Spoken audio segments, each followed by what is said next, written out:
So we're out today working with Mr. Teddy.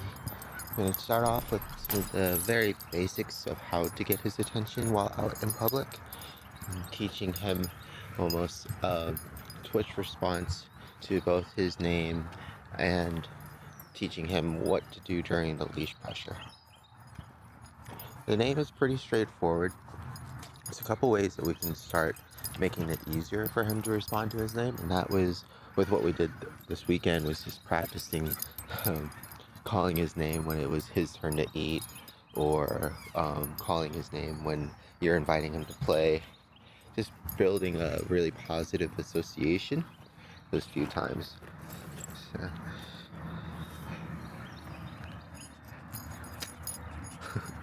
And making sure he doesn't need some grass over there. So he likes freeze-dried chicken, so it makes it really easy to work with him, right? Because once he knows that we have something that he likes, it's easier to get his attention back into us, right?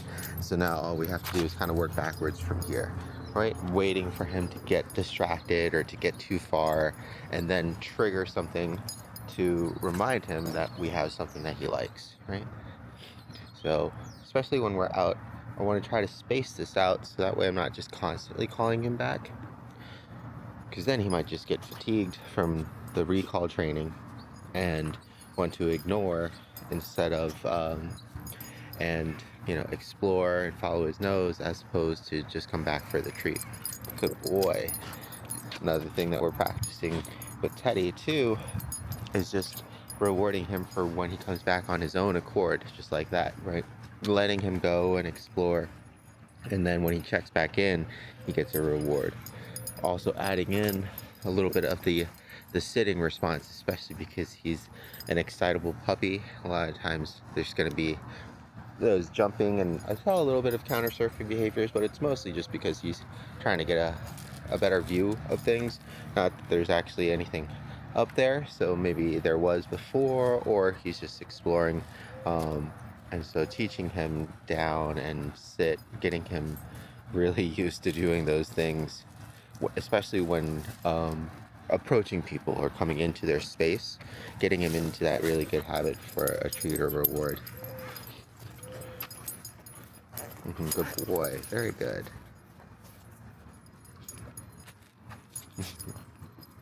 Okay.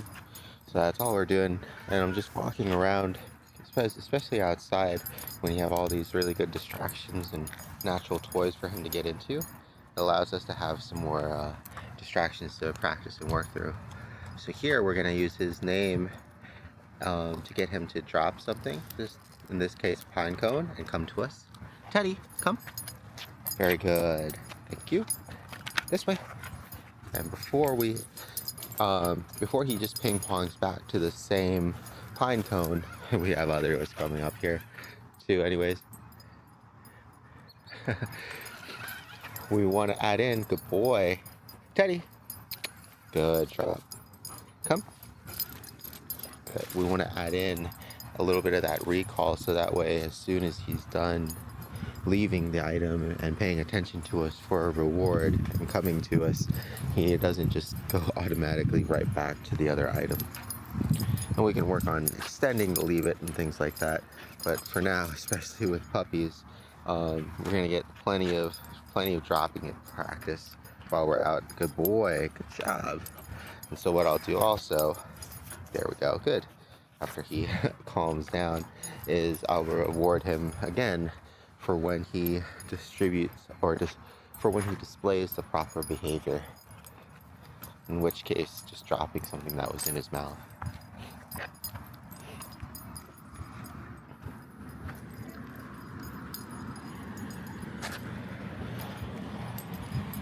So the reason why I have him on the freedom leash is so that way we can actually trigger the leash pressure a little bit more on our own accord, as opposed to just running out of leash space, so like 6 feet, 4 feet or so.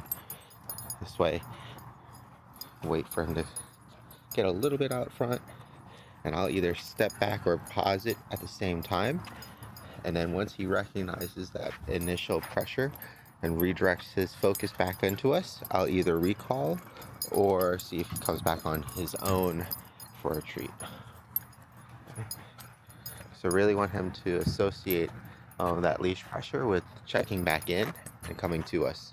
Good boy, good leave it. I'm gonna let him use his nose.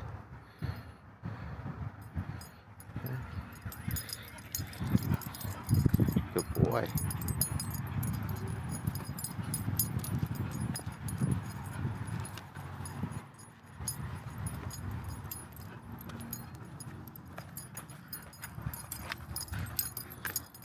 So here.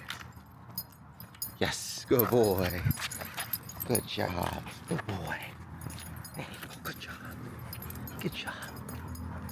Okay. And then again, just like with practicing his name, not doing it so often. Because the less often that we do it, the more impact it actually has when we do it. Also because I'm adding in some directional change too, so he's going full speed forward. I either stop or start walking backwards when I hit the pressure, right? So that just adds a little bit more impact to it. What are we eating, bud? Come. Leave it. Yes. Come. Sit. Come. Sit. Good boy.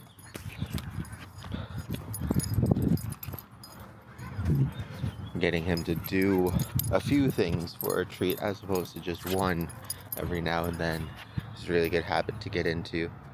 Because usually further on down the road as he progresses through training, kind of like an agility course, right? You teach them one piece of the course at a time, you treat them, you walk them through it, you practice with them, and then eventually you treat them after they do 2 pieces of the course or 3 pieces of the course, or once they've actually completed the entire course.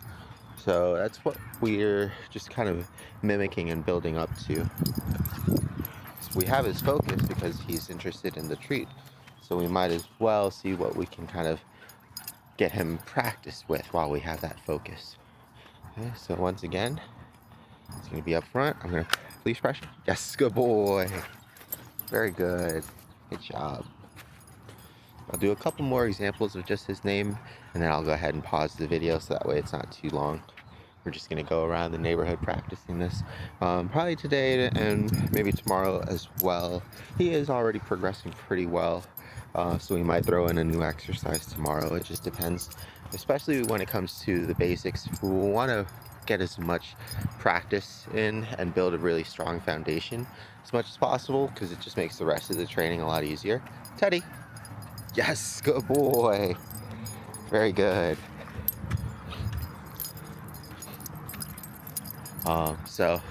Or we might do both, right? Might split the day in half. He is definitely a puppy, though. He's putting plenty of things in his mouth for us to get practice with. Leave it.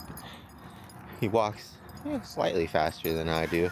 It's mostly just because he's excited and getting into things. Teddy. Oh, good boy. Very good. All right, say hi to your mom. So it's going to be very important to see this chicken bone here while we're out in public. I'll leave it. To be paying attention to your pup in the environment, so that way we can practice leave it early too and get him to redirect, so that way he doesn't put things in his mouth. Okay. Leave it. Very good. There you go. So all I'm doing is showing him that I have a treat, have something else that he wants and is appropriate for him to have. And then as soon as I see him look at something inappropriate, I get his attention back up to me. All right? Come on. Good boy. Very good. All right.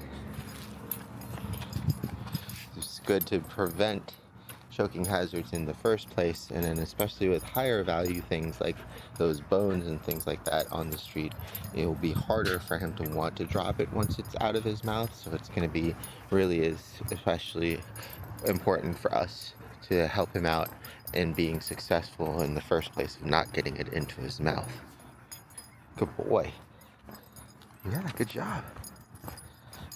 Teddy. Oh, good listening. Very good.